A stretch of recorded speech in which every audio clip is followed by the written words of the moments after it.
नमस्कार। खास पेशकश में आप सभी का बहुत बहुत स्वागत है और मैं हूं आपके साथ वक्ता दुबे। होली के त्योहार से पहले मुख्यमंत्री योगी आदित्यनाथ ने बड़ा ऐलान किया।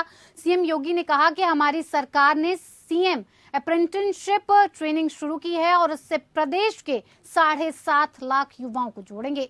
विश्वविद्यालय और महाविद्यालय में अध्ययन करने वाले युवाओं को अप्रेंटिसशिप स्कीम के तहत आधा मानदेय सरकार और आधा मानदेय इंडस्ट्री देगी। उन्हें हम अनुभवजन्य कार्य और नई ट्रेनिंग के साथ जोड़ने का कार्य करेंगे। प्रदेश में मिशन रोजगार के तहत एक बड़ा अभियान चलाया जा रहा है। सारे अभियान को मिलाकर जब हम कार्य करेंगे तो आने वाले 3-4 वर्ष में प्रदेश के 2 करोड़ से अधिक युवाओं को अलग अलग सेक्टर में नौकरी और रोजगार से जोड़ने में सफल रहेंगे। ये बातें सीएम योगी ने रविवार को राष्ट्रीय कौशल विकास मिशन और उत्तर प्रदेश सरकार के सहयोग से काल्विन तालुकेदार कॉलेज में आयोजित 2 दिवसीय लखनऊ कौशल महोत्सव के समापन समारोह में कही। मुख्यमंत्री ने कहा कि इस महोत्सव में 112 कंपनियों का आना इस बात को साबित करता है कि हमारे पास संभावनाएं हैं और क्षमता है। हजारों नौजवानों को नौकरी और रोजगार के साथ जोड़ने की ये कार्रवाई उत्तर प्रदेश के स्केल को स्किल से जोड़ने का अभियान है। सीएम योगी आदित्यनाथ ने ये भी आगे कहा कि प्रधानमंत्री नरेंद्र मोदी ने जब राष्ट्रीय कौशल विकास मिशन की घोषणा की थी तो लोगों को ये लगता था कि ये मिशन क्या कर पाएगा। आज करोड़ों नौजवानों की भावनाओं को इस मिशन ने एक नई उड़ान, पहचान और मंच दिया है। उन्होंने कहा कि राज्य सरकार ने पिछले 6 वर्ष के अंदर 16 लाख युवाओं का पीएम कौशल विकास मिशन, उत्तर प्रदेश कौशल विकास मिशन और श्रम एवं सेवा योजना के माध्यम से कौशल विकास किया है। मुख्यमंत्री योगी ने कहा कि हमारी सरकार एक फैमिली एक आई कार्ड शुरू करने जा रही है। इसके माध्यम से हम प्रदेश के हर एक परिवार की मैपिंग करने जा रहे हैं और इसमें हर एक क्लिक पर हम ये जान लेंगे कि शासन की कौन सी योजना और रोजगार किस परिवार को नहीं मिला है और उसे वो उपलब्ध कराएंगे। सीएम योगी आदित्यनाथ ने आगे ये भी कहा कि पूर्व राष्ट्रपति डॉक्टर अब्दुल कलाम ने देश को विजन 2020 देने की बात कही थी। उस समय बहुत सारे लोगों को ये लगता था कि क्या ये हो पाएगा। विजन 2020 का परिणाम है कि G20 के देशों की अध्यक्षता भारत कर रहा है। ये भारत के सामर्थ्य और शक्ति का प्रदर्शन है। पूर्व प्रधानमंत्री अटल बिहारी वाजपेयी ने भारत को एक विजन दिया था। स्वर्णिम चतुर्भुज जैसी सोच देश को दी थी। प्रधानमंत्री ग्रामीण सड़क योजना के माध्यम से गांव को बेहतर कनेक्टिविटी दी थी। उन्होंने कहा कि खेती का मतलब उस समय ये मान लिया जाता था कि घाटे का सौदा है। कोरोना के कालखंड में कृषि दुनिया के लिए संबल बनी। दुनिया के हर एक सेक्टर में गिरावट आई। सिर्फ कृषि ही ऐसा सेक्टर था जो दुनिया के आर्थिक स्वावलंबन में सहायक बनने के साथ ही भुखमरी से बचाया। ये संभव इसलिए हुआ क्योंकि गांव-गांव में कनेक्टिविटी थी।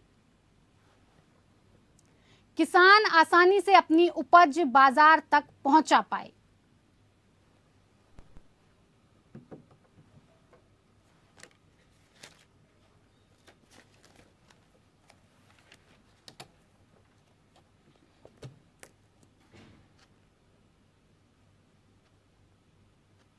दो करोड़ नौकरियों पर सवाल उठ रहा है। प्रदेश के सभी परिवारों की मैपिंग तो होगी ही, लेकिन इस विषय के साथ ये सवाल अब बड़ा होता जा रहा है कि 2 करोड़ नौकरियों पर सवाल उठाया जा रहा है कि जो सीएम योगी आदित्यनाथ ने ये बड़ा ऐलान किया है 4 साल में 2 करोड़ युवाओं को नौकरी और रोजगार देंगे, ये कितना पूरा हो पाएगा। ये पटल पर आकर जमीनी स्तर पर इस सवाल को उठाया जा रहा है कि 2 करोड़ नौकरियों पर सवाल जो उठ रहे हैं वो इसलिए उठ रहे हैं कि पहले जो वादे किए गए थे, दावे किए गए थे, वो पूरे हुए या नहीं। ऐसे में विपक्ष की तरफ से 2 करोड़ नौकरियों पर सवाल उठ रहा है कि पहले की जो चीजें हैं उन्हें पूरा नहीं किया गया और नई नौकरियों पर आने वाले चुनाव को लेकर, आने वाली सत्ता को हथियाने के लिए ऐसे सवालों को सामने किया जा रहा है। ऐसे मुद्दों को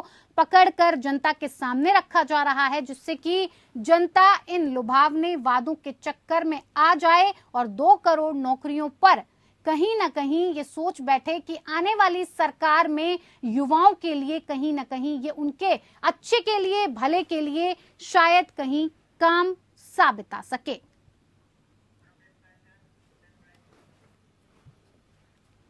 तो चलिए, इसी खास पेशकश में हमारे साथ खास मेहमान जुड़ चुके हैं। आपकी उन सभी से परिचय करवा देती हूँ। मनोज पंडित, नेता बीजेपी से हमारे साथ जुड़े हुए हैं। सर, बहुत बहुत स्वागत है आपका। प्रोफेसर भुवन भास्कर जोशी, प्रवक्ता सपा से हमारे साथ जुड़े हुए हैं, आपका भी बहुत बहुत स्वागत है। अमन अग्रवाल, निदेशक IIF इकोनॉमिस्ट, वो भी हमारे साथ जुड़े हुए हैं। सर, आप सभी का बहुत बहुत स्वागत है। मनोज जी, सबसे पहले आपसे सवाल, क्योंकि घोषणा आपकी तरफ से की गई है, 2 करोड़ युवाओं को नौकरी देने का प्रस्ताव रखा गया है, क्योंकि 3-4 साल आने वाले 3-4 सालों में जो काम होगा, ऐसे में होली से पहले सीएम योगी आदित्यनाथ ने बड़ा ऐलान करते हुए युवाओं को 2 करोड़ नौकरी देने का वादा किया है। लेकिन इसी को लेकर सवाल भी काफी उठ रहे हैं आप पर कि आखिर 2 करोड़ नौकरियां आप देने वाले हैं, उसके लिए आपकी योजना क्या है? और पहले के वादे दावों को अगर देखा जाए तो वो अभी पूरे होते दिखे नहीं है। मैं तो पहले ये जानना चाहता हूँ कि पहले के कौन से वादे पूरे नहीं किए गए। जो वादे हमने जनता से किए थे वो हमने 100% पूरे किए हैं। अगर पूरे ना किए होते तो जनता हमें 37 साल का रिकॉर्ड तोड़ के उत्तर प्रदेश में दोबारा सत्ता के करीब सत्ता ना देती। हमने सारे वादे पूरे किए। आप ये देखिए, हर जिले में मेडिकल कॉलेज की जो सुविधा थी उसके लिए हम लोग तत्पर है।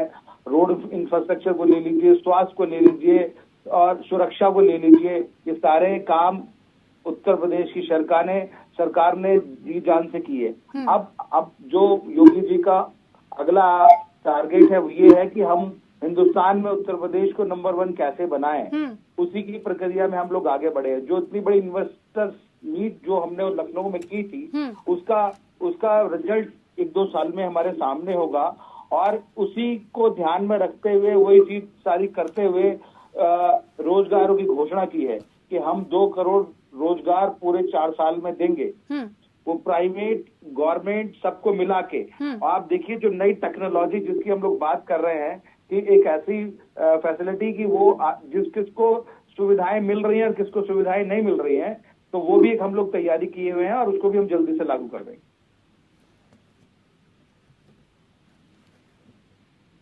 भुवन जी, फिर सवाल क्यों उठाए जा रहे हैं कि 2 करोड़ नौकरियों पर आप सवाल उठा रहे हैं कि ये कैसे हो पाएगा? देखिए, मैं इतना कहना चाहता हूं कि जो इनके जो पुराने वादे थे, जिनको भारतीय जनता पार्टी प्रवक्ता साथी कह रहे हैं, वो सारे चुनावी जुमले थे। वो खुद इनके गृह राज्य मंत्री कह चुके हैं। मैं आपको बताना चाहता हूँ, ये लोग क्या कह के सत्ता में आए थे। इन्होंने कहा था कि किसानों की आय दुगनी करने का काम करेंगे। आपको मालूम है, अभी तक गन्ना किसानों की जो मूल्य है वो निर्धारित नहीं है। आपने कहा था कि 14 दिन में हम उनको पेमेंट अगर नहीं दे पाए तो उस पर ब्याज देंगे। आप ब्याज तो क्या देंगे, आप उनका पेमेंट नहीं कर पाए। 14 दिन की जो ब्याज देने की बात थी वो भी आपकी झूठी साबित हो गई। आप युवाओं के लिए पहले ही 2 करोड़ की नौकरी का कह के सत्ता में आए थे। वो 2 करोड़ की नौकरियां कहाँ गई वो आपको भी नहीं पता, पूरे देश को पता चल चुका है कि वो नौकरियां तो कहीं धरातल में थी, वो तो चुनावी जुमला था। आपने कहा था कि 15 लाख अकाउंट में आ गए। मेरे को लगता है जितने पहले साथी सब बैठे सबके अकाउंट में, उनके परिवार के सदस्यों के अकाउंट में जो एडल्ट है सबके 15-15 लाख आ चुके हैं और देश और प्रदेश पूरा संपन्न कर चुके हैं। इसके लिए पहले तो आप बधाई के पात्र हैं, जितने आपने वादे करे थे। जैसा कि हमारे साथी मनोज पंडित जी भी कह रहे थे, इन्होंने सब वादे करे। आज मैं खुले मन से कह रहा हूँ, ये सारे वादे आपने पूरे करे। ये सब हमारे पर हो चुका है, किसानों पे हो चुका है, युवाओं पे हो चुका है, और जितने हम पैनलिस्ट बैठे सबकी जेब में 15 लाख अकाउंट हो चुके हैं। मैडम, आपको विशेष बधाई, आपके जो 15 लाख अकाउंट में जो आए। अब आज के विषय पे मोहन जी, आपने तो 15 लाख जमा FD करा दी, नहीं कराई उस 15 लाख रुपए की? आप उस 15 लाख रुपए की FD करा दीजिए, काम आएगी आगे।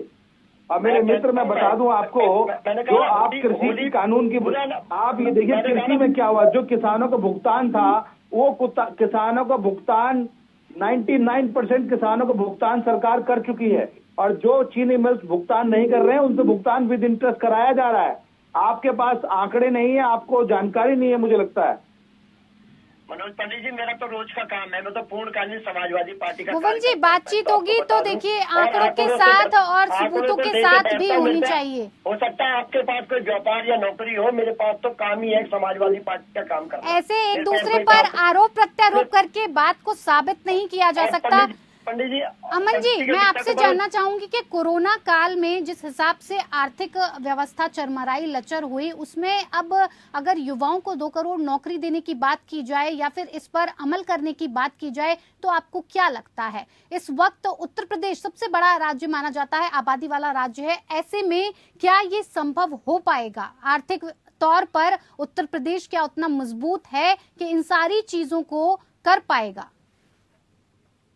देखिए जी, पहली बात तो चाहे वो कोई भी पॉलिटिकल पार्टी हो, हर एक पार्टी जो है अलग अलग रंग में अपने चुनावी भाषाएं करती है, और ये कोई नई चीज नहीं है। 70 सालों में हर एक पार्टी में, चाहे कोई भी पार्टी प्रेजेंट हो, सब करती आई। आम जनता जानती है उसको क्या मिल रहा है, क्या नहीं है। जहाँ तक हम यूपी की बात करें तो बजट जो है 2017 के अंदर जब सरकार ने पहले का बजट प्रेजेंट किया था तो करीबन 3.5 लाख करोड़, इस बार जो है 6.9 लाख, करीबन 7 लाख करोड़ का प्रेजेंट किया है। तो करीबन हम कहें 5 साल के अंदर उस बजट को एलोकेशन को उन्होंने डबल कर दिया। और जो बजट एलोकेशन होती है वो डायरेक्ट एक्सपेंसेस होते हैं, कुछ इनडायरेक्ट एक्सपेंसेस होते हैं, वो दोनों को मिला के होता है, जिसमें डायरेक्ट एक्सपेंसेस कहाँ किसके क्षेत्र में क्या किया जाएगा उसको देख किया जाता है। जब बजट इतना बढ़ता है तो नेचुरली सरकारी महकमे, सरकारी जो आउटलेस होते हैं, जो खर्चे किए जाते हैं, चीजें बांधी जाती हैं, वो बढ़ती हैं, और इसीलिए वो जो एस्टिमेटेड बजट होता है वो बढ़ता दिखाई देता है जी। जब हम देखें कि नौकरियों की बात करते हैं, क्योंकि हम इनका इम्पैक्ट जो होता है पहले सरकारों ने भी किया, तो डायरेक्टली इम्पैक्ट जो होता है नौकरियों पे आता है, तो पहले सरकारों ने भी इस तरीके से ही नौकरियां दी। पर जो देखने को मिला कि चाहे वो केंद्र सरकार हो, चाहे वो यूपी की सरकार हो, ज्यादा नौकरियां पिछले कुछ सालों में लोगों को मिल नहीं है। नौकरी का मतलब सरकारी नौकरी का मतलब ये नहीं है कि इंडस्ट्री में नौकरी। जो इस चीज को समझना जरूरी है कि आप और मैं जैसे कहीं काम करते हैं तो वो नौकरी नहीं है जब तक हमारे पास सरकारी नौकरी नहीं है, सरकारी किसी महकमे में, तो लोग इस चीज को नौकरी नहीं मानते आए। अगर हम उसकी नौकरी को भी लेके चले तो प्रधानमंत्री ने भी कहा, हम लोग के पिछले 7-8 साल से कह रहे, प्रधानमंत्री पिछले साल कहा, जो करीबन जो ज्यादातर सरकारी महकमे हैं, यूपी में हो या बाकी पूरे हिंदुस्तान में हो, करीबन 65 से 55% जो वैकेंसीज चलती हैं, लोग रिटायर होते हैं, बढ़ती हैं, बढ़ोतरी होती है काम की, उसमें वैकेंसीज बनती हैं, उन वैकेंसीज को बनाया नहीं गया था, भरा नहीं गया था, कि ये सरकार चाहती थी कि लीन गवर्नमेंट को, मैक्सिमम गवर्नेंस को और डिजिटल प्लेटफॉर्म को किया जाए गवर्नेंस के। तो उसके तहत उन्होंने वो नौकरियां भरी नहीं। तो प्रधानमंत्री ने भी कहा कि हम उन नौकरियों को भरेंगे, और इस चीज का उन्होंने विवरण 7-8 महीने पहले कुछ भाषणों में कहा, ऑल इंडिया रेडियो पे भी कहा, और उसके तहत सारे सरकारी महकमों को कहा गया कि इमीडिएटली जो आपकी वैकेंसीज है उनको भरा जाए। अगर हम उनको लेके चले तो ये जो 2 करोड़ के करीब नौकरियां जोशी जी भी कह रहे हैं उत्तर प्रदेश में, तो मेरे विचार में इसमें कोई शंका नहीं है कि वो इमीडिएटली भरी जाए। पर अब इस चीज की बात आती है कि इम्प्लीमेंटेशन कितनी फास्ट हो सकता है, क्योंकि ये 7-8 महीने पहले प्रक्रिया शुरू हो गई थी, और प्रधानमंत्री जी ने भी पूरे हिंदुस्तान के लिए, सिर्फ उत्तर प्रदेश नहीं, पूरे हिंदुस्तान के लिए कहा था कि इसको 9 महीने से 10 महीने के अंदर इसको इम्प्लीमेंट करना है, मतलब नौकरियों को देना शुरू करना है। तो इस समय अगले 1.5-2 महीने के अंदर इन नौकरियों को देना शुरू हो जाएगा। तो ये 2 करोड़ लाना कोई बड़ा विषय नहीं है। और जैसे अभी हम प्राइवेट और पब्लिक दोनों सेक्टर की बात कर रहे हैं तो बड़ी चीज नहीं है, पर चीज होनी है कि धरातल पे उतरेगी या नहीं उतरेगी। अब योगा जी की क्षमता है, उन्होंने बहुत सारे काम बड़े तरीके से, बड़े कठिन तरीके से किए हैं, पर ये हो पाएगा नहीं हो पाएगा वो देखना बात। जी बिल्कुल। खास पेशकश में हमारे साथ लगातार खास मेहमान जुड़े हुए हैं जिनसे हम इस विषय पर बातचीत करें कि आखिर ये 2 करोड़ नौकरियों का जो वादा किया गया है, ऐलान किया गया है, इस पर लगातार सवाल क्यों उठ रहे हैं। मनोज जी, अमन जी ने अभी जैसा बताया कि जिस हिसाब से केंद्र सरकार ने भी बार बार, राज्य सरकार ने भी कहा कि जो नौकरियां निकाली गई हैं उस पर तुरंत की तुरंत उन पदों को भरा जाए, तो फिर इतनी धीमी गति से क्यों काम किया जा रहा है? इसमें तेजी कैसे आएगी? गति धीमी कहाँ है, गति तो हम लोग जल्दी जितनी तेज कर सकते हैं कोशिश कर रहे हैं उसमें। पर हमारा ये मानना है कि आप ये देखिए कि हम बच्चों को स्किल करना चाहते हैं, उसको कहते हैं कि हम आप में स्किल होगा तो उसको कहीं भी जॉब मिलेगी, चाहे वो उत्तर प्रदेश में हो या उत्तर प्रदेश के बाहर हो। अब ये जो 2 करोड़ नौकरियों की बात है, ये प्राइवेट और गवर्नमेंट दोनों को जोड़ के हम लोगों ने एक साझा सिस्टम चालू किया है कि बेरोजगारी कैसे दूर हो। और आप ये देखिए कि कोई भी सरकार 2% से ज्यादा नौकरी नहीं दे सकती, क्योंकि सरकारी नौकरी सीमित होती है और वो सीमित नौकरी सीमित लोगों को ही मिल पाएंगी। पर लेकिन जो हमारा प्राइवेट सेक्टर है, उस प्राइवेट सेक्टर में अगर और नौकरियों का अवसर मिलता है तो वहां भी नौकरी करनी चाहिए। तो अभी आप ये देखिए, जो उत्तर प्रदेश में इतनी बड़ी इन्वेस्टर मीट हुई है, उसका फायदा ये है कि हर जिले में हम लोग, जिस जिले में अलीगढ़ में मान लो ताले बनते हैं या हैंडल्स बनते हैं, तो वहाँ के लोगों को रोजगार वहीं मिले, उसे नोएडा, दिल्ली, गाजियाबाद जाने की जरूरत ना पड़े। अमन जी ने जैसा कहा कि इंडस्ट्रीज में नौकरी की बात नहीं, सरकारी नौकरी के लिए युवा देख रहा है। सरकारी नौकरियों की अगर बात की जाए तो उसको लेकर अभी तक धरातल पर क्या प्लान तैयार किया गया? नहीं, सरकारी नौकरी भी, अब देखो होता क्या है कि कोई भी सरकार 2% से ज्यादा नौकरी नहीं दे सकती, क्योंकि 2% से ज्यादा लोग की आवश्यकता नहीं है। सरकारी नौकरियां भी दी जा रही है, पर हमारा उद्देश्य है कि हम अपने नौजवान को रोजगार कैसे दें, चाहे वो सरकारी हो चाहे प्राइवेट हो। आप भी देखिए, कुछ सरकारें बेरोजगारी भत्ता देने की बात कर रही हैं, तो हम लोग बेरोजगारी भत्ता नहीं देना चाहते। हम ये चाहते हैं कि जितना पैसा प्राइवेट सेक्टर दे सके दे, बाकी बचा पैसा गवर्नमेंट देगी उसको, ताकि उसको ये ना लगे कि मैं मुफ्त की खा रहा हूँ, उसको लगे कि मैं मेहनत की खा रहा हूँ, मेहनत का पैसा मुझे मिल रहा है। नहीं, तो विपक्ष बार बार सवाल उठा रहा है कि विकास कब होगा, इतनी बेरोजगारी बढ़ती जा रही है, कैसे कम होगी? आप जब आए थे 2022 में तो आपने कहा था कि सबको रोजगार मिलेगा, सबकी आय दोगुनी हो जाएगी। इसी मुद्दे को उठाकर आप सरकार में आए थे, लेकिन किसकी आय दोगुनी हो गई? सबके, आप देखिए ना, आप जिस किसान को चीनी मिल भुगतान नहीं करता था, आज जो भुगतान उसको 15 दिन में भुगतान होता है, सारी चीजें होती है। जिस कानून व्यवस्था की बात करें, मेरे मित्र प्रोफेसर साहब बता रहे थे कि सब जुमलेबाजी है, ये वही आज तक लोग भूल नहीं पाए कि वो मुजफ्फरनगर कांड, वो सारी चीजें आज तक लोगों के जहन से निकली नहीं है वो बातें। आज जिस कानून व्यवस्था की बात हम लोग करते हैं, आप देखिए कि आज बुलडोजर चल रहा है ना, आज चीजें चल रही है ना, आज लोगों को कानून मिलता है ना। एक आम आदमी को जो सैलरी मिलती है, वो सैलरी लेके वो अपने घर जा पाता है ना। पहले तो घर ही नहीं जा पाता था, रास्ते में लोग लूट लिया करते थे उसको। तो कानून व्यवस्था छोटी बात नहीं है। जिन उद्योगपतियों को उत्तर प्रदेश में काम करने से डर लगता था, आज वो उद्योगपति उत्तर प्रदेश में काम करना चाहते हैं, लोग आते हैं, एग्रीमेंट करते हैं। तो कहीं ना कहीं देखो, जादू की छड़ी किसी के पास नहीं है, समय लगता है चीजों को उभारने और बनाने में। और मुझे तो समझ नहीं आता मेरे मित्र किस चश्मे से विकास को देखते हैं। ठीक है, भुवन जी से जवाब ले लेते हैं। भुवन जी से जवाब ले लेते हैं। जी भुवन जी, बताइए। अभी हमारे जो साथी हैं विकास की बड़ी बड़ी बातें कर रहे थे, मैं इनको बताना चाहता हूँ, कानून व्यवस्था की स्थिति को कानपुर बहुत है बताने को, आपका प्रयागराज बहुत है बताने को। दिन दहाड़े तो जो घटना घट रही है, बम फेंके जा रहे हैं दिन दहाड़े, ये आज आपके उत्तर प्रदेश की लॉ एंड ऑर्डर की स्थिति है। कानपुर में किस प्रकार एक गरीब माता और बेटी को आपके प्रशासन ने मजबूर कर दिया उनकी आत्महत्या करने।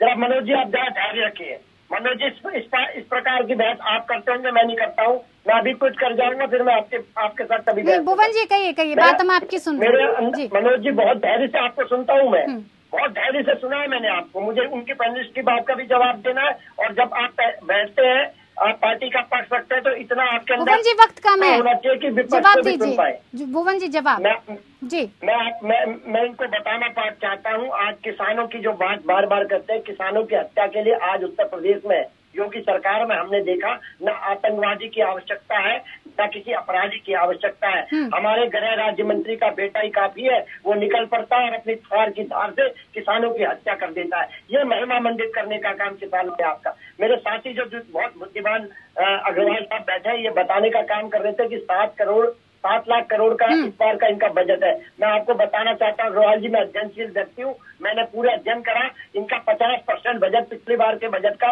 वो खर्च नहीं हो पाया, किसी भी डिपार्टमेंट में हो। मैंने उसकी, आप कहोगे तो अगली डिबेट में आपको सूची भी दे दूंगा, मैंने सूचीबद्ध कर रखा उसका। अमन जी अगर बात, जी बिल्कुल अमन जी, अगर बात की जाए कि माहौल को लेकर जिस हिसाब से सवाल उठाए जा रहे हैं कि पहले उत्तर प्रदेश में लोग निवेश करने से घबराते थे, लेकिन अब कानून व्यवस्था बहुत मजबूत की गई है, लेकिन भुवन जी की तरफ से कहा जा रहा है कि उस हिसाब की कानून व्यवस्था अभी भी नहीं है, इसीलिए लोग निवेश करने से कतराते हैं। लेकिन अगर जो माहौल ठीक हो रहा है उसके बाद अगर लोग निवेश करने के लिए आते हैं, तो आगे चलकर उत्तर प्रदेश के में हो रहे इस बड़े निवेश के बाद क्या उत्तर प्रदेश की छवि बदलती नजर आएगी? युवाओं को इसका फायदा मिलता नजर आएगा? ये आपने बिल्कुल ठीक कहा, युवाओं को अभी भी फायदा मिल रहा है और आगे भी मिलता हुआ नजर आएगा। देखिए, उत्तर प्रदेश की जो छवि है अंतर्राष्ट्रीय मार्केट के अंदर और हिंदुस्तान के अंदर भी बदली है, क्योंकि जिस तरीके से इन्वेस्टर मीट्स अभी हुई है पिछले 3-4, उसमें हमें देखने को मिला। पहले अगर हम उत्तर प्रदेश की इन्वेस्टर मीट को देखें, कुछ चीफ मिनिस्टर्स ने की हैं, वो अलग अलग स्टेट जाके करते थे, वो अपने उत्तर प्रदेश में नहीं करते। वो इसलिए नहीं करते थे कि यहाँ की हालिम हालत इतनी अच्छी नहीं थी, उनको लगता था कि इंडस्ट्रीज जो है यहाँ पे आने को तैयार नहीं होगा, तो इसलिए उनकी जगह पे जाके करते।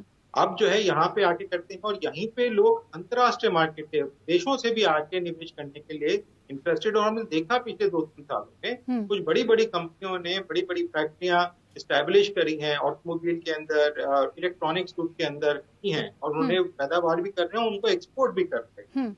डिफेंस कॉरिडोर के अंदर भी हम देख रहे हैं डिफेंस एक्सपोर्ट का बढ़ रहा है, उसमें से कुछ योगदान उत्तर प्रदेश से भी आ रहा है। तो इसलिए ये कहना कि नहीं मिलेगा, ये तो गलत रहेगा। चीजें बढ़ रही हैं और डेमोक्रेसी और ऑटोक्रेसी में यही फर्क होता है। अगर हम चाइना जैसा रूल चाहते हैं जहाँ पे हुक्मनामा जारी कर दिया और हुक्मनामे के दौरान होगा, तो फिर वहां पे इमीडिएट इफेक्ट देखने को मिल सकता है। पर कोई भी डेमोक्रेसी होती है उसके अंदर ग्रोथ कंपोनेंट जो होता है, जो हम बढ़ोतरी की बात करते हैं, वो स्लोली और स्टेडीली होता है। तो इस सरकार ने, अब प्रधानमंत्री जी ने 8-9 महीने पहले कहा, इसको हम 6-7 साल से कह रहे हैं। अगर ये पहले प्रधानमंत्री जी कर देते और लीन गवर्नमेंट की तरफ, प्योर लीन गवर्नमेंट ना जाके थोड़ा बहुत नियुक्ति जरूर करते, तो ये सिचुएशन ना होती। तो हमारे को जो रोजगार की सिचुएशन है वो बेटर दिखाई देती, चाहे कोरोना काल था या कोरोना काल नहीं था। कोरोना काल का भी थोड़ा बहुत इम्पैक्ट रहा, क्योंकि इंडस्ट्रीज जो है, MSME सेक्टर जो है, काफी त्राही हुआ था, वो अब रिकवर कर चुका है और आगे बढ़ोतरी की तरफ बढ़ रहा है।